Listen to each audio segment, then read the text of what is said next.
Ok, nickel, parfait. Salut à tous. Bienvenue encore dans cette petite vidéo qui fait suite du coup à notre série de vidéos sur la certification donnée par la Networking Academy by Cisco. Certification pour un profil du coup junior analyste cybersécurité. Dans la vidéo précédente, je regarde un petit peu pour voir si tout est ok. On a vu, on est toujours dans le module 1. Ici, en termes d'avancement, on est à 13%. On a vu qu'est-ce que la cybersécurité, protection des données, votre identité en ligne, vos données, où se trouvent vos données, quoi de plus. Périphérique intelligent, que veulent les pirates informatiques et l'usurpation d'identité, c'est ce qu'on a vu dans la précédente vidéo. Et là maintenant, on va essayer de clôturer un petit peu au niveau du module 1, le point 1. Et on va parler du coup sans plus tarder du point 1.1.9 qui est l'usurpation. Non, pas du tout. Attends, si, c'est bien ça. L'usurpation d'identité. Que je me reprenne un petit peu. Ok, alors, qu'est-ce que ça dit ici ? Non content de voler votre argent pour un gain financier à court terme, les cybercriminels s'investissent dans l'usurpation d'identité à long terme. Ok, très bien. Intéressant à savoir. Du coup, sélectionnez les cartes pour deux exemples de la façon dont ils pourraient le faire. Alors, on voit ici médecin, banque, ok. Voyons voir un petit peu ici ce que ça donne. Ok, très bien. Le vol médical. L'augmentation des coûts médicaux a entraîné une augmentation des vols d'identité médicale. Les cybercriminels volant les assurances médicales pour en profiter eux-mêmes. Dans ce cas, tous les actes médicaux effectués en votre nom sont enregistrés dans votre dossier médical. D'accord ? Donc ici, sous-entendu que les cybercriminels pourraient, d'une façon ou d'une autre, essayer de cibler justement les dossiers médicaux des patients. Deuxièmement, le secteur bancaire. Alors, le vol de données privées peut aider les cybercriminels à accéder aux comptes bancaires, aux cartes de crédit, aux profits sociaux et à d'autres comptes en ligne. Armé de ces informations, un voleur d'identité pourrait produire une fausse déclaration de revenus et percevoir le remboursement. Signé avec ça, ils peuvent même contracter des prêts en votre nom et ruiner votre code de crédit et votre vie au passage. Ouais. Ce qui est assez vrai d'ailleurs, parce que je pense qu'aucun d'entre nous n'aimerait recevoir un courriel d'une banque au hasard en disant voilà, votre crédit a bel et bien été accepté, nous allons verser cette somme sur un compte. Et puis toi t'es là, mais quoi, j'avais jamais fait de crédit, qu'est-ce qui se passe? Et puis le temps que tu remontes et que tu essayes de bloquer le bail, bah voilà, l'argent est parti, c'est à ton nom, et malheureusement, il n'y a pas grand-chose que tu puisses faire à ce niveau-là.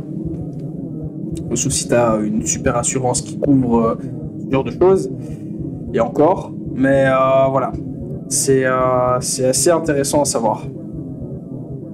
Ok, donc il faudra faire attention à ce niveau-là. Prochain point, 1.1.10. Qui d'autre veut mes données? Il n'y a pas que les criminels qui recherchent vos données personnelles. Donc sélectionnez les en-têtes ci-dessous pour découvrir quelles autres entités sont intéressées par votre identité en ligne et pourquoi. Alors, nous avons les fournisseurs d'accès Internet, FAI. Alors, votre fournisseur d'accès Internet suit votre activité en ligne et, dans certains pays, ils peuvent vendre ces données à des annonceurs pour faire un profit. Ils peuvent être légalement tenus de partager vos informations avec des agences de surveillance ou des autorités gouvernementales. Ok ? Donc, en gros, si tu as un petit peu un gars ou une meuf d'ailleurs qui trempe dans des affaires un peu étranges, des affaires très bizarres, comme des trucs secret défense, des trucs qui pourraient nuire à ta nation et ce genre de choses. Alors à ce moment-là, ton fournisseur d'accès, s'il se rend compte de ça, parce que t'es pas si malin que ça et tu sais pas encore très bien comment naviguer sur Internet sur le côté, le côté clean et le côté dark, et que tu ne protèges pas tes informations de navigation, alors à ce moment-là, tu pourrais potentiellement être suivi par ton fournisseur d'accès à Internet, qui lui pourrait partager ces informations-là avec des agences de surveillance ou des autorités gouvernementales. Ok. Alors, voyons voir qui d'autre peut vouloir les donner. Donc, on a les annonceurs, un coup classique, parce que lors de la précédente vidéo, on parlait justement des réseaux sociaux, ce genre de choses. Donc, la publicité ciblée fait partie de l'expérience Internet. D'accord ? Les annonceurs surveillent et suivent vos activités en ligne, telles que vos habitudes d'achat, vos préférences personnelles, et vous envoient des publicités ciblées. Hein ? Rappelez-vous, lors de la précédente vidéo qu'on avait vue avec les produits bio, pour nous donner ça comme exemple. Que ça comme exemple. Alors, on a aussi les moteurs de recherche et les plateformes de réseaux sociaux. Donc ça, on en a parlé. Donc ces plateformes collectent des informations sur votre sexe, votre géolocalisation, votre numéro de téléphone et vos idéaux politiques et religieux en fonction de vos recherches et de votre identité. Ces informations sont ensuite vendues à des annonceurs pour générer un profit. Coup classique. Ensuite, nous avons les sites web que l'on visite. Hein. Les sites web utilisent des cookies pour suivre vos activités afin de fournir une expérience plus personnalisée. Donc ça sera toujours un peu l'excuse. Hein. Donc on prend vos cookies pour vous offrir une expérience personnalisée, machin et tout, mais en soi, une énigme.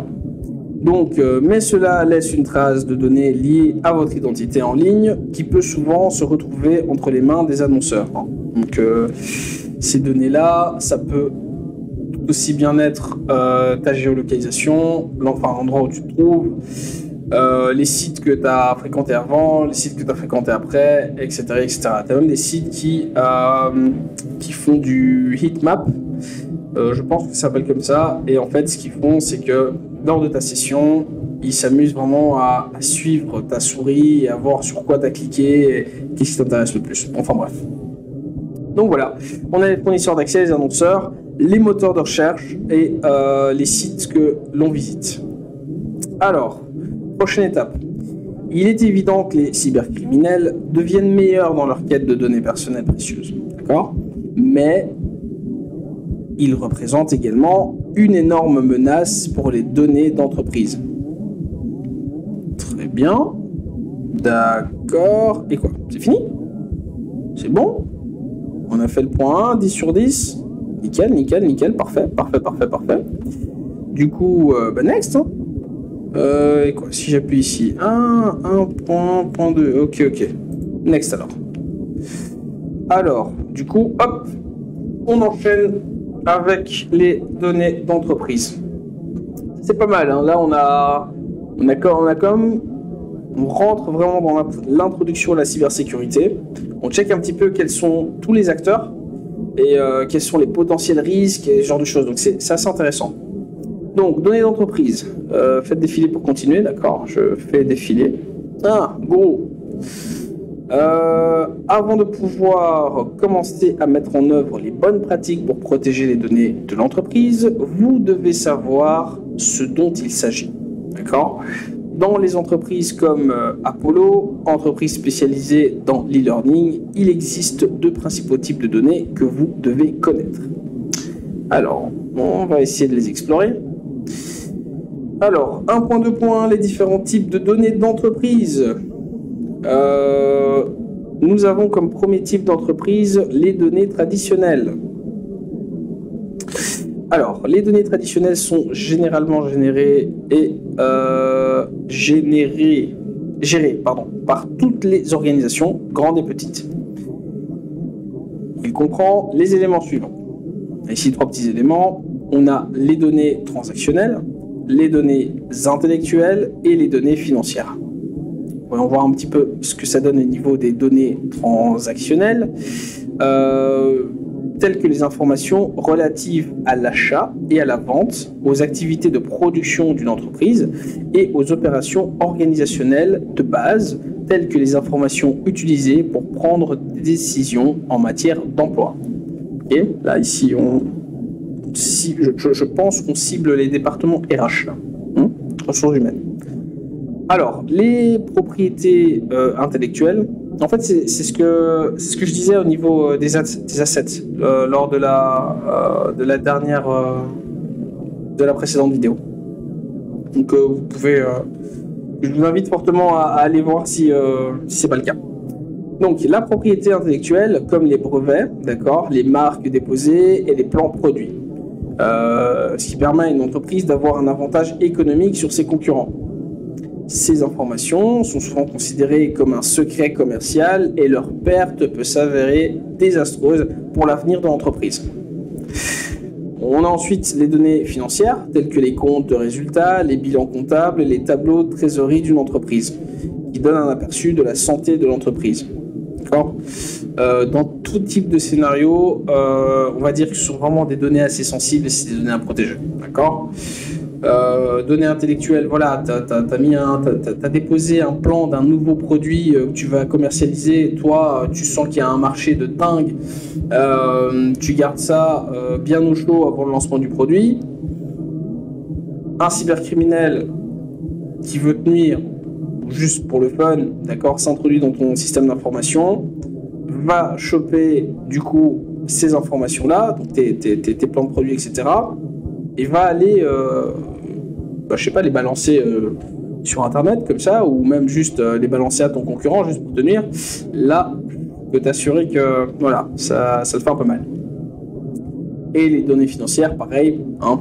On pourrait avoir comme exemple, par exemple, données financières, bah oui, c'est l'état de santé de ta société. Et donc, si toi, tu as envie de négocier un contrat avec un fournisseur et qu'au final, voilà, c'est un truc que tu risques et que tu leur dis oui, vous inquiétez pas, au niveau des finances, niveau budget, on a, alors que c'est pas le cas.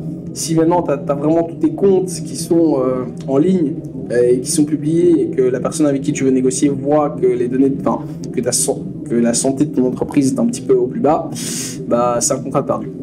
Ok. Enfin bref. 1.2.1.2, Internet des objets, IoT et le Big Data. L'IoT est un vaste réseau d'objets physiques tels que des capteurs, des logiciels et d'autres équipements.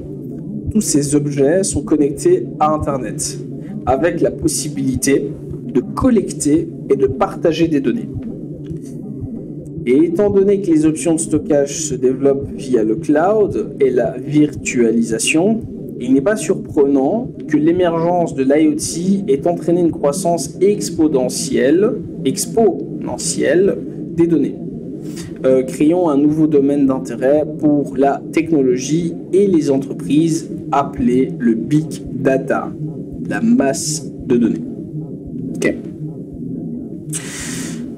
1.2.2, le cube. C'est quoi ça, le cube? Ah oui, ok, confidentialité, intégrité, disponibilité, comme la précédente vidéo, ok. Là, on va vraiment rentrer dans le sujet et voir un petit peu ce que c'est. Alors, le cube de Macomber est un modèle créé par John Macomber en 1991 pour aider les entreprises à mettre en place et à évaluer les initiatives de sécurité de l'information en tenant compte de tous les facteurs connexes qui les affectent. Ce modèle de sécurité comporte 3 dimensions. Et ça, c'est hyper important. Okay. Les principes fondamentaux de la protection des systèmes d'information, la protection des informations dans chacun de ces états possibles, et la 3e dimension, c'est les mesures de sécurité utilisées pour protéger les données. D'accord ? Voici un excellent schéma, très beau tableau. On voit les principes fondateurs pour la protection des informations. On a le cube, on a la confidentialité, on a l'intégrité et on a la disponibilité. Alors, qu'en est-il de la confidentialité ? Alors, la confidentialité est un ensemble de règles qui empêchent la divulgation d'informations sensibles à des personnes, des ressources et des processus non autorisés. Diverses méthodes permettent de garantir la confidentialité des données, notamment le chiffrement des données, l'authentification à double facteur et le contrôle d'accès. Après, voilà, j'espère qu'ils vont donner des exemples un petit peu plus bas. Ouais, la confidentialité, oui, le fait que un document soit confidentiel.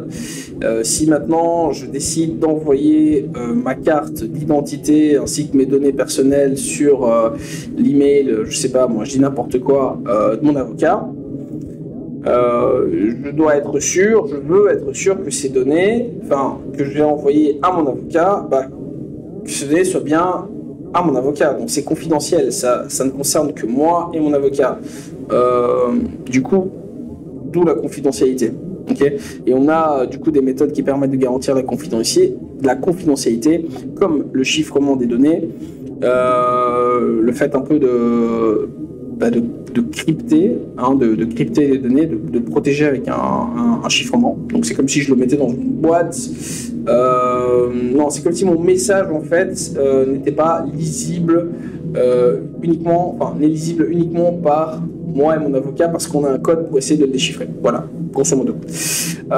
L'authentification à double facteur, un peu comme ce qu'on retrouve maintenant souvent sur les plateformes de réseaux sociaux et ce genre de choses, ou même sur YouTube, quand tu veux te connecter, ton email et ton mot de passe ne suffisent plus. Maintenant, tu dois utiliser ton téléphone qui va te générer soit un token ou une espèce de code que tu vas rentrer pour être sûr 2 fois que c'est bien la personne qui doit accéder aux informations, et le contrôle d'accès.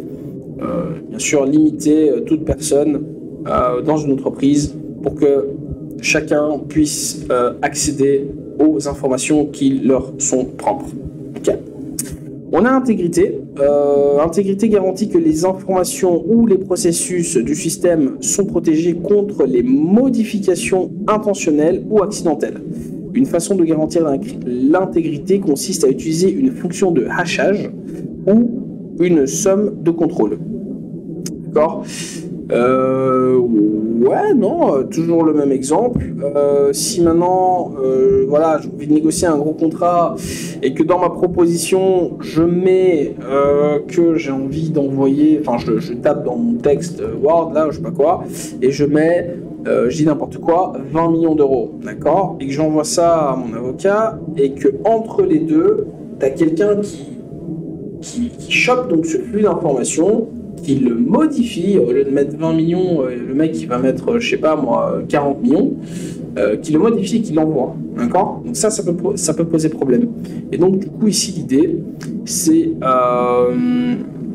d'utiliser la fonction de hachage. Et en fait ce truc-là c'est quoi ?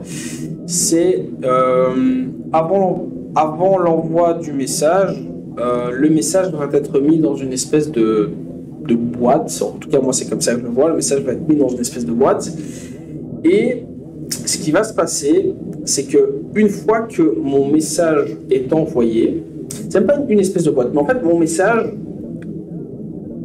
le message original, d'accord, comment est-ce que je peux expliquer ?